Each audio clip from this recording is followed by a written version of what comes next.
Fala tu!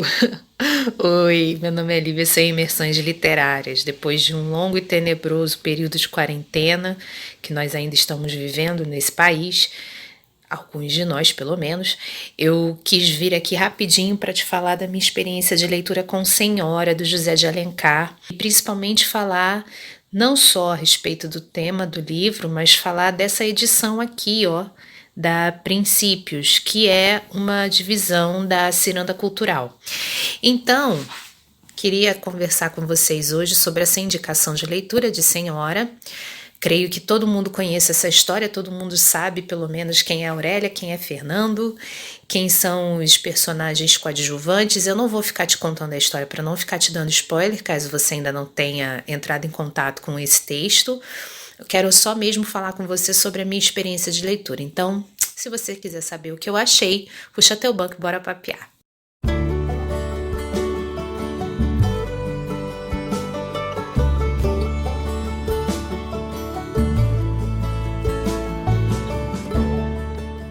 Beleza, gente, olha só. Minha experiência com Senhora foi o seguinte: durante o período da minha adolescência, os bons 20 anos, a escola até pediu na época que esse livro fosse lido, né? Óbvio, lá no segundo ano do ensino médio, mas naquela época eu acho que eu não sei o que passava na minha cabeça, não era uma leitura com a qual eu me identificasse.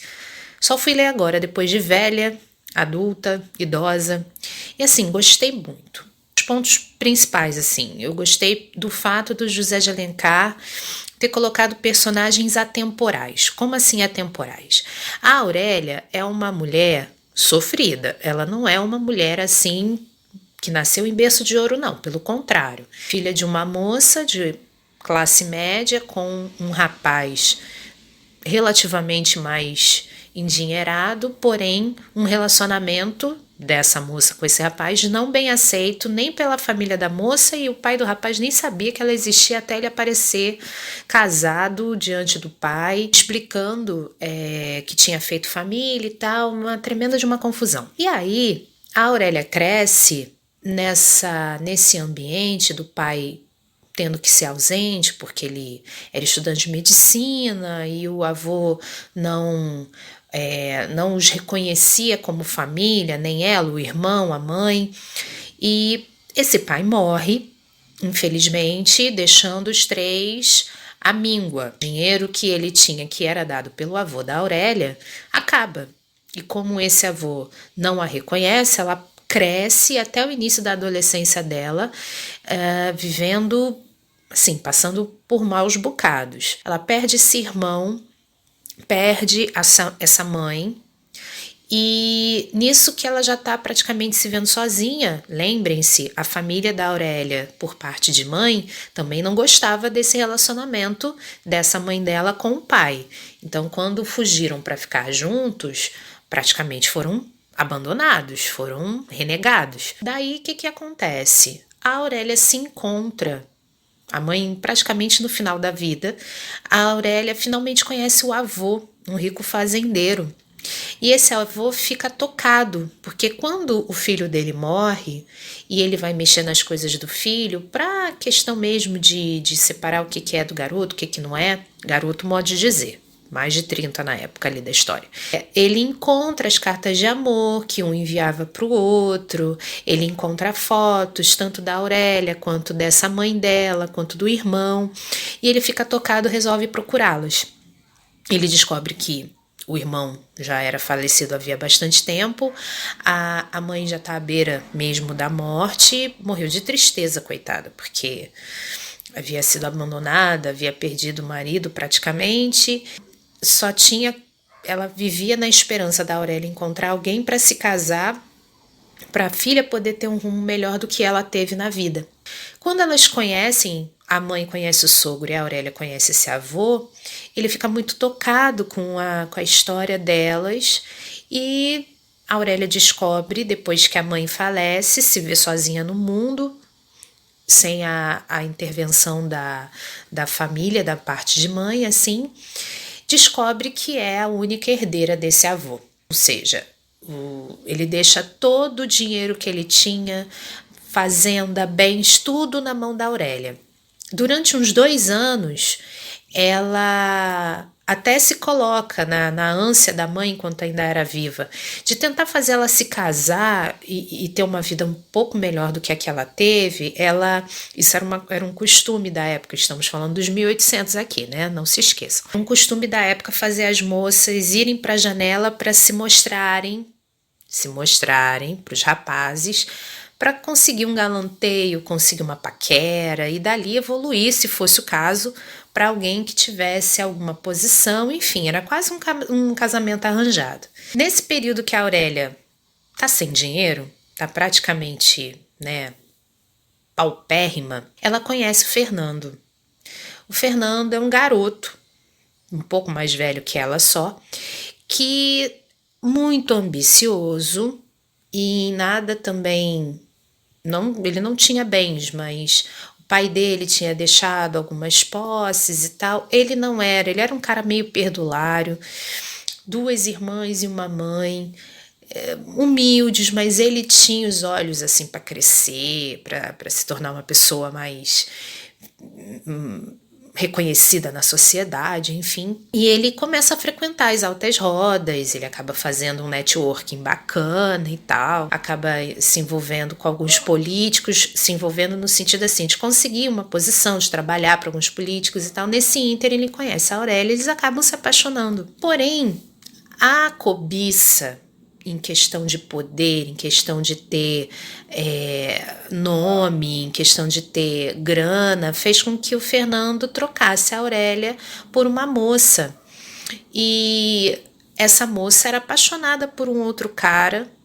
Eu vou ficar devendo para vocês os nomes dos personagens, vou focar só na Aurélia e no Fernando, tá? Essa moça também era apaixonada por um cara, mas esse cara era pobretão também, não tinha dinheiro suficiente para sustentá-la, enfim, foi quase como uma troca de namoro arranjado, enfim. A Aurélia fica de coração partido quando se vê trocada. Nesse meio tempo ela se descobre herdeira, 2 anos ela fica ali, por volta, né, de 2 anos ela fica reclusa da sociedade, é o tempo que ela está se recuperando. Quando a Aurélia retorna à sociedade, ela já retorna como uma jovem rica, senhora de si, que tem muitos admiradores, e ela mesma diz, com o dinheiro que eu tenho, eu posso comprar qualquer pessoa. Nesse meio tempo, o Fernando fica noivo dessa moça, viaja para tratar de negócios do patrão dele no Nordeste, passa um tempo lá e quando ele retorna, ele também já retorna um homem feito, assim, bem mais apessoado, mais conhecido. E acaba que a Aurélia sabe que ele tá voltando. A Aurélia vai, pede ao tio, porque aí depois, né, que veio o dinheiro, depois que souberam que a Aurélia era uma herdeira, a família por parte de mãe se aproxima. Nossa, nem um pouquinho de interesse, né?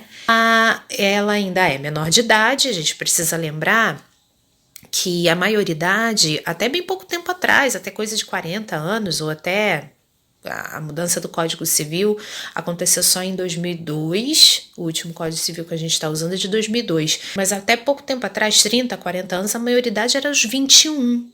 A Aurélia aqui tinha por volta de 18, 19, então ela ainda era tutelada por esse tio. Ela chama esse tio e diz, olha, o senhor fulano de tal, quero que você vá atrás dele e diga a ele para que ele aceite o meu dote porque eu quero me casar com ele, só que você não pode dizer quem eu sou. O tio fica meio assim e tal, mas aceita. Isso eu tô falando para vocês o resumo do resumo, tá? Ele vai atrás do Fernando, explica para ele, o Fernando precisando de dinheiro para manter a posição. A mãe e as irmãs fazem tudo por ele, são praticamente adoradoras desse filho. Então elas meio que... Ele também não as leva para os bailes, para os teatros da vida, porque elas se vestem mal, elas são meio jecas, assim, mais ou menos desse jeito que o narrador as descreve. E aí o Fernando ouve a proposta, pede uma grana adiantada para poder pagar umas dívidas, comprar umas roupas e tal. Aceita. Aceita o dote de uma mulher rica, muito bonita, segundo esse tio, que não vai dizer que é a Aurélia ainda, mas aceita esse dote e resolve se casar com essa moça sem conhecê-la. Depois, óbvio, né, que ele vai descobrir que essa moça é a Aurélia, e aí ele vai ter aquele choque, porque ele realmente gostou dela quando mais novo, 2 anos antes. O problema foi a sociedade. Então, assim, o narrador deixa claro que como é que eu vou falar? O caráter do Fernando é meio volúvel em relação ao meio que ele vive. Dá pra gente tirar essa lição aí. Que ele é meio produto do meio, vamos dizer. Ele é um cara que acaba indo pelas convenções mais do que pelos sentimentos. E a Aurélia vê nessa situação de conseguir comprar o seu marido uma espécie de vingança por todo o sofrimento que ela passou, porque em momento nenhum, quando eles eram namoradinhos de janela e chegou até ter um princípio de compromisso, ela foi sincera com ele. Ela te explicou: olha, eu não tenho muito, eu não tenho o que dar a você, a não ser o meu coração. E ele ainda assim fez o que fez. Então meio que a gente fica torcendo mesmo pra Aurélia se vingar dele. Eles casam. Afinal de contas, ela comprou, o casamento é de conveniência. Eles se casam sem ela e ele estarem apaixonados. Existe, na verdade, entre eles ali um interesse. Ele vai continuar tendo dinheiro, ela vai ter um marido, ele vai ser bem visto na sociedade, ela vai se vingar, vai poder saciar o desejo dela de fazer ele sofrer. Só que ele depois cai em si e percebe que dinheiro não é tudo, que ele também precisa de liberdade. E esse movimento dele vai despertar nela diversos sentimentos. E em alguns momentos você fica... será que agora eles se acertam? Será que agora vai? Eu não vou dizer o final da história, mas vocês devem conhecer, senhora, é uma história atemporal, assim. Por que eu digo que o José de Alencar acertou nisso?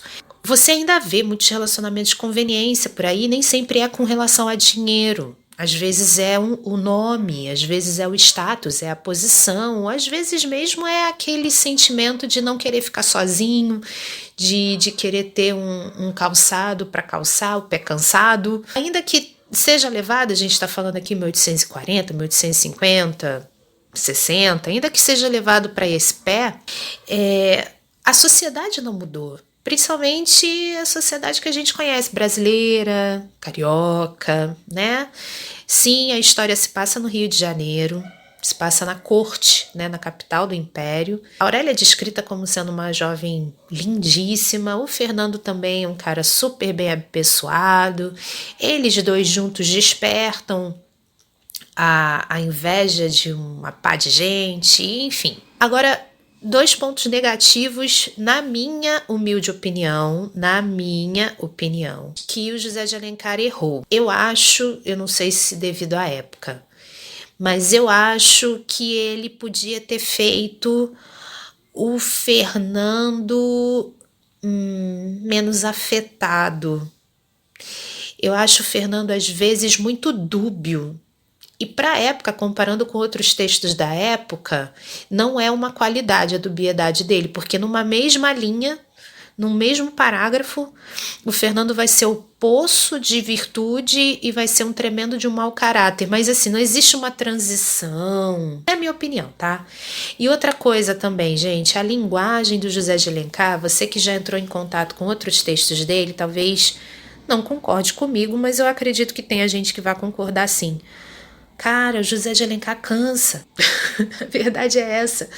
Descrições muito longas, muitos adjetivos, mas muita adjetivação. Você tem aí, só para efeito de comparação mesmo, a Moreninha de Joaquim Manuel de Macedo é um texto romântico, de prosa urbana, inclusive pioneiro, né? Veio antes de Senhora, Tio, Lucila, 5 Minutos, A Viuvinha. E não é bem mais ágil. A descrição das ações, dos pensamentos dos personagens é bem mais ágil. Enfim, a linguagem do José de Alencar me cansou um pouquinho. Outra coisa também que eu queria te dizer. os personagens meio que acabam virando estereótipos, né? Você tem esse tio da Aurélia que é um interesseiro, ardiloso. Você tem essa moça por quem o Fernando acaba trocando a Aurélia, uma moça fútil, meio retratada como espalhafatosa demais, desperta os ciúmes dela. Mas assim, não existe aprofundamento, tá? Não existe aprofundamento da psique dos personagens, não.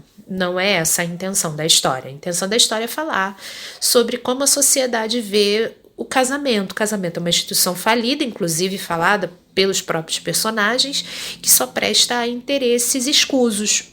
Mas estamos falando do romantismo no Brasil, logo estaremos diante de um texto em que o amor pode ser que prevaleça, não sei, você vai ter que ler. Para fechar esse livro, eu queria te falar então dessa divisão aqui da Príncipes, eu falei princípios, mas é Príncipes, da divisão da Ciranda Cultural. Eu não sei se foi a minha edição, mas a edição não estava com o texto integral. Onde termina a história, quando eu estava lendo, parou na última cena.